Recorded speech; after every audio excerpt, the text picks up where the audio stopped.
Hello viewers, स्वागत है आप सभी का मेरे यूट्यूब चैनल स्कूल ट्यूशन गुरुजी में। आज हम बात करें कार्यपत्रक 20 की, जो कि 3 दिसंबर के लिए जारी किया गया है। यह कक्षा 8 का हिंदी विषय का कार्यपत्रक है। यहाँ आप बच्चे अपना नाम लिखेंगे और यहाँ अपने कक्षा अध्यापक का नाम लिखेंगे। बच्चों, हमारा पाठ चल रहा है आपकी पाठ्य पुस्तक वासंत का पाठ जहाँ पहिया है। तो चलिए देखते हैं, जानते हैं, समझते हैं कि आज इस पाठ में क्या बताया गया है। फातिमा एक माध्यमिक स्कूल में पढ़ती है। उन्हें साइकिल चलाने का ऐसा चाव लगा कि हर शाम आधे घंटे के लिए किराए पर साइकिल लेती है। एक नई साइकिल खरीदने की उसकी उनकी हैसियत नहीं है। फातिमा ने बताया कि साइकिल चलाने में एक खास तरह की आज़ादी है। हम किसी पर निर्भर नहीं रहना पड़ता। मैं कभी इसे नहीं छोड़ूंगी। जमीला, फातिमा और उनकी मित्र अव्वकरी इस सब की 20 वर्ष के आसपास है और उन्होंने अपने समुदाय में अनेक युवतियों को साइकिल चलाना सिखाया है। तो बच्चों, क्या है कि फातिमा एक माध्यमिक स्कूल में पढ़ने वाली बच्ची है जो साइकिल चलाना का बहुत शौक रखती है और साइकिल खरीद ना पाने की स्थिति की वजह से वह साइकिल को आधे घंटे के लिए शाम को किराए पे लेती है और उसे चलाती है। और उसी तरह के अलग अलग मित्र हैं उसके, जमीला के साथ फातिमा और अलग अलग लड़कियां हैं जो जिनकी उम्र 20 के आसपास की है, 20 के आसपास की यानी उनसे बड़ी भी है। तो उन्होंने भी एक दूसरे को समुदाय में साइकिल चलाना सिखाया। इस जिले में साइकिल की धूम मची हुई है। इसकी प्रशंसकों में महिला खेतिहार मजदूर, पत्थर खदानों में मजदूरी करने वाली औरतें और गांव में काम करने वाली नर्सें, बाल वाड़ी और आंगनवाड़ी कार्यकर्ता, बेशकीमती पत्थरों को तराशने में लगी औरतें और स्कूल की अध्यापिकाएं भी साइकिल का जमकर इस्तेमाल कर रही हैं। ग्राम सेविकाएं और दोपहर का भोजन परोसने वाली औरतें भी पीछे नहीं हैं। सबसे बड़ी संख्या उन लोगों की है जो अभी नवसाक्षर हुई हैं। जिस किस नवसाक्षर अथवा नई नई साइकिल चलाने वाली महिलाओं से मैंने बातचीत की, उसने साइकिल चलाने और अपनी व्यक्तिगत आज़ादी के बीच एक सीधा संबंध बताया। यानी कि ज़्यादातर महिलाएं कौन सी है जो कहीं ना कहीं काम धंधे में लगी हुई हैं या कुछ काम कर रही हैं, और ये सभी पढ़ी लिखी हैं और अभी अभी पढ़ करके क्या हुई हैं, अपने आपको आत्मनिर्भर महसूस करना शुरू किया है। चाहे वो कैसी हो, स्कूल में पढ़ाने वाली अध्यापिका हो या खेत में काम करने वाली मजदूर हो। और ये सब जिसने भी लेखक से बातचीत की, उन्होंने सीधे बताया कि हम लोग ऐसा समझते हैं कि इसके कारण हम सीधे तौर पर आज़ादी को महसूस करते हैं। आगे है, साइकिल आंदोलन की एक अगुवा का कहना है, मुख्य बात यह है कि इस आंदोलन ने महिलाओं को बहुत आत्मविश्वास प्रदान किया। महत्वपूर्ण यह है कि इसने पुरुषों पर उनकी निर्भरता कम कर दी है। अब हम प्राय देखते हैं कि कोई औरत अपनी साइकिल पर 4 किलोमीटर तक की दूरी आसानी से तय कर पाने लग जाती है।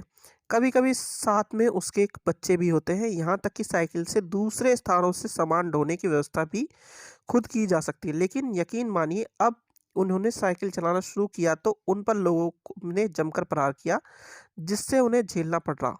गंदी गंदी टिप्पणियाँ की गई, लेकिन धीरे धीरे साइकिल चलाने की सामाजिक स्वीकृति मिली, इसलिए महिलाओं ने इसे अपना लिया।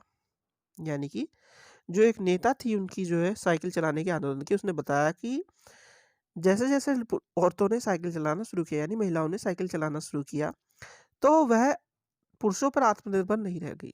उस पुरुषों पर निर्भर नहीं रह गई, अपने आप आत्मनिर्भर हो गई, क्योंकि वह किसी भी वक्त किसी भी सामान को लाने ले करके आने में सक्षम हो गई। दूसरा, 4-5 किलोमीटर की दूरी तो वह आसानी से तय कर सकती थी, और अपने बच्चों को अगर लेकर जाना पड़ जाए और लेकर के आना पड़ जाए किसी स्कूल से या कहीं स्थान से, तो वो ऐसा खुद कर सकती थी और सामान लाने ले जाने में भी सक्षम थी। शुरुआत में क्या हुआ, शुरुआत में उन्हें गंदी गंदी टिप्पणियों का भी सामना करना पड़ा, लेकिन अब धीरे धीरे समाज ने इसको बात को मान लिया है कि महिलाएं भी साइकिल चला सकती हैं। अब बच्चों, शब्दार्थ देख लेते हैं। चाव यानी शौक, हैसियत यानी औकात, इस्तेमाल यानी प्रयोग, अगवा यानी आगे चलने वाला। अब जरा प्रश्नोत्तर देख लेते हैं बच्चों। प्रश्नोत्तर देखते हैं।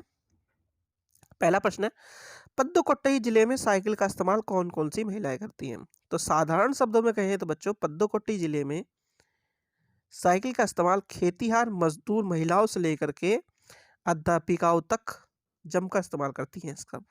वैसे अगर नाम लिखना चाहें तो आप इसमें नाम दिए हुए हैं आपके पाठ में। पत्थर तराशने वाली नर्सें, बालवाड़ी आंगनवाड़ी कार्यकर्ता, बेशकीमती पत्थरों को तराशने वाली औरतें, स्कूल की अध्यापिकाएं, भोजन पकाने वाली औरतें, ये सारे आप नाम लिख सकते हैं बच्चों उसमें। चलिए आगे देखते हैं। प्रश्न नंबर 2 है, आपके अनुसार महिलाओं ने साइकिल चलाने और अपनी व्यक्तिगत आज़ादी के बीच एक सीधा संबंध क्या बताया होगा? तो सीधा संबंध सबसे पहले बच्चों उन्होंने यही बताया होगा कि पहले वो निर्भर करती थी पुरुषों पे, किसी भी जगह आने-जाने के लिए। लेकिन जब से उन्हें साइकिल चलाना आया है, तो व्यक्तिगत तौर पर अपने आप कहीं भी आ जा सकती है, इसीलिए उन्हें आज़ादी का संबंध महसूस होता है। आगे है बच्चों, प्रश्न नंबर 3, पद्दोकोट्टई की महिलाओं ने में साइकिल चलाने से आत्मविश्वास में आत्मनिर्भरता कैसे आई होगी, कल्पना कर बताइए। तो महिलाओं में साइकिल चलाने से आत्मविश्वास और आत्मनिर्भरता ऐसे आई कि सबसे पहले आत्मविश्वास की बात करते हैं बच्चों। आत्मविश्वास इसलिए आया क्योंकि वह अकेले कहीं भी आ सकती हैं, जा सकती हैं। यह नहीं कि वह सिर्फ पुरुषों पे निर्भर करती हैं। आत्मनिर्भर वो इसलिए हो गई क्योंकि वह अपने बच्चे को जो है स्कूल तक छोड़ कर के आ सकती है, स्कूल से ला सकती है, अगर साधारण शब्दों में देखा जाए तो। दूसरी बात क्या हो सकती है, वह अपनी अगर रोजमर्रा की जिंदगी के लिए, काम धंधे के लिए, अपनी जीविका का गुजारने के लिए, अपनी जीविका को उगाने के लिए, यानी कि अपने आप जीवन यापन के लिए कुछ पैसों का कमाने की चेष्टा कर सकती है, यानी कि वह आत्मनिर्भर बन गई है और पढ़ी लिखी हो गई है। इस वजह से वो आत्मनिर्भर भी है बच्चों। आगे है प्रश्न नंबर 4, ग्रामीण महिलाओं के लिए साइकिल आंदोलन शुरू करने से पहले क्या-क्या बाधाएं आई होंगी, सोच कर लिखिए। तो बच्चों ग्रामीण महिलाओं के लिए साइकिल चला आंदोलन शुरू करने से पहले कई सारी बाधाएं में सबसे पहली बाधाएं तो है कि पुरुष समाज ने इसे कतई माना नहीं होगा कि महिलाएं साइकिल चलाएं और आत्मनिर्भर बने। उसके बाद जैसा कि जो हमें पाठ में भी सुनने को मिला है कि गंदी-गंदी टिप्पणियाँ करते थे समाज के लोग, अलग-अलग जो लोग थे वह। और जो दूसरी चीज़ें आपको देखने को मिली होंगी कि जैसा कि हमने जमीला वाले केस में पढ़ा कि जमीला और फातिमा जो बच्चियाँ हैं, उनको साइकिल खरीदने की जो है उनके पास पैसे नहीं थे, तो वो साइकिल चलाने के लिए क्या करती थी बच्चों? वह साइकिल को किराए पर लेकर के चलाती थी। तो ऐसी कई सारी समस्या, आर्थिक समस्या, सामाजिक समस्याएँ उन लोगों को आई होंगी। आगे प्रश्न नंबर 5, गतिविधि यदि पहिया ना होता तो क्या होता? कल्पना कर बड़ों से सहायता लेकर लिखिए। तो बच्चों आप सामाजिक विज्ञान विषय में भी पढ़ते होंगे कि पहिए के विकास के साथ कई सारी चीज़ें जुड़ी हुई हैं। वैसे ही समाज भी हमारा पहिए के साथ ही जुड़ा हुआ है। यानी कि एक स्थान से दूसरे स्थान तक वस्तुओं का आना-जाना पहिए के द्वारा ही संभव हो पाया है। तो पहिया ना होता तो हमारे समाज का विकास ना होता, हमारी अर्थव्यवस्था का विकास ना होता, किसी वस्तु का विकास नहीं होता। तो सबसे बड़ी बात ये है बच्चों। तो ये गतिविधि में आपको मेनली यही देखना है, समझना है कि सामाजिक और आर्थिक विकास कैसे हुआ है? पहिए के द्वारा। ठीक है बच्चों? तो बच्चों ये हो गई आपकी वर्कशीट कंप्लीट और वीडियो भी। आशा करता हूँ आपको वीडियो अच्छी लगी होगी। अगर वीडियो अच्छी लगी हो तो चैनल को सब्सक्राइब करें, वीडियो को लाइक करें, शेयर करें। Thank you.